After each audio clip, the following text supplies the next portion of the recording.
Bien-aimés frères et sœurs en Jésus, la grâce, la paix et la miséricorde nous sont donnés de la part de Dieu le Père et de Jésus-Christ, son Fils, notre Sauveur.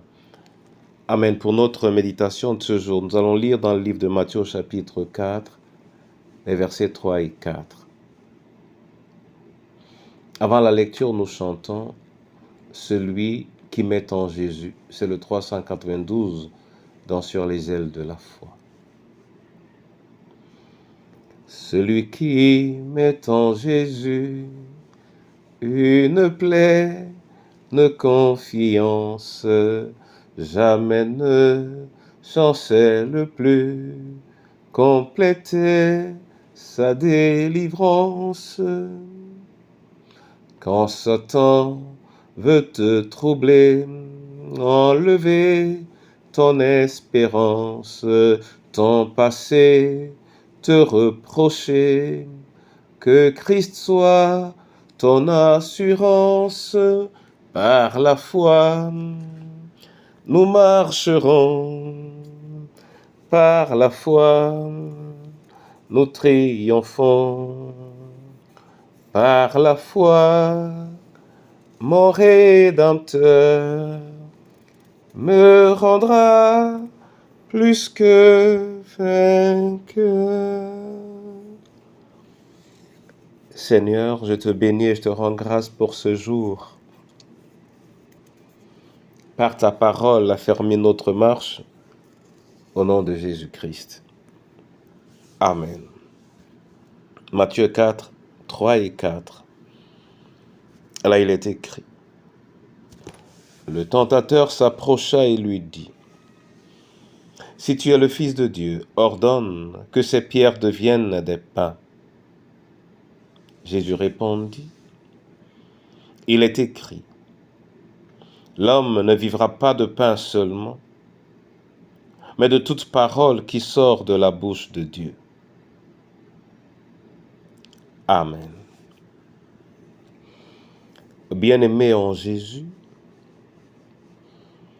le malin savait que Jésus avait faim. Et il le tente en fonction de ce à quoi il pourrait être attaché le plus vivement, la nourriture. Mais en l'attaquant du côté de la nourriture, comme si Jésus n'a fini son jeûne que pour se précipiter vers la nourriture, il a touché à son identité. Il lui dit, si tu es le Fils de Dieu. C'est une manière de mettre en doute cette identité et de vouloir donc l'entraîner sur la base de cette identité mise en doute à chercher absolument à la défendre. Et malheureusement, parfois ce qui nous arrive, c'est la défendre à la manière de celui qui met en doute notre identité. Mon frère et ma sœur, Jésus n'a pas réagi en fonction de la fixation que Satan voulait faire, nourriture et son identité. Mais il s'est détaché de ces choses et a réfléchi en s'appuyant sur ces éléments.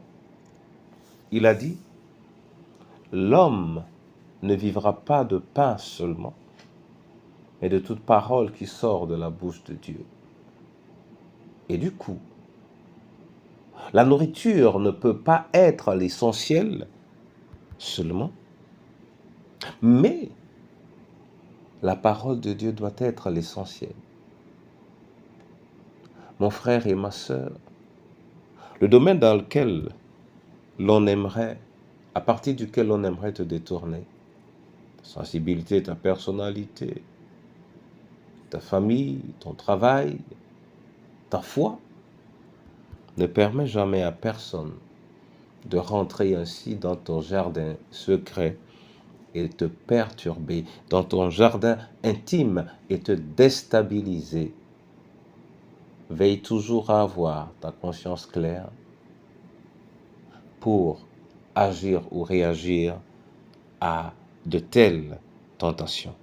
Que l'Éternel lui-même bénisse sa parole et qu'il te bénisse au nom de Jésus-Christ.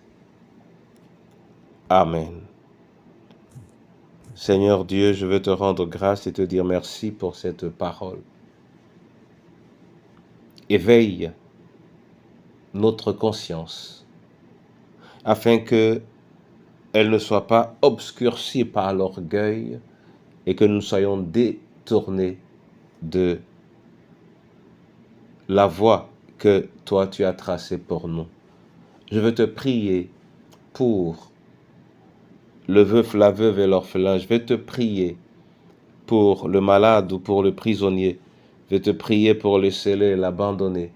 Je vais te prier, Seigneur, pour toute personne qui est dans l'épreuve, comme celle de perdre un enfant. Je veux te prier, Seigneur, pour chacune de nos familles.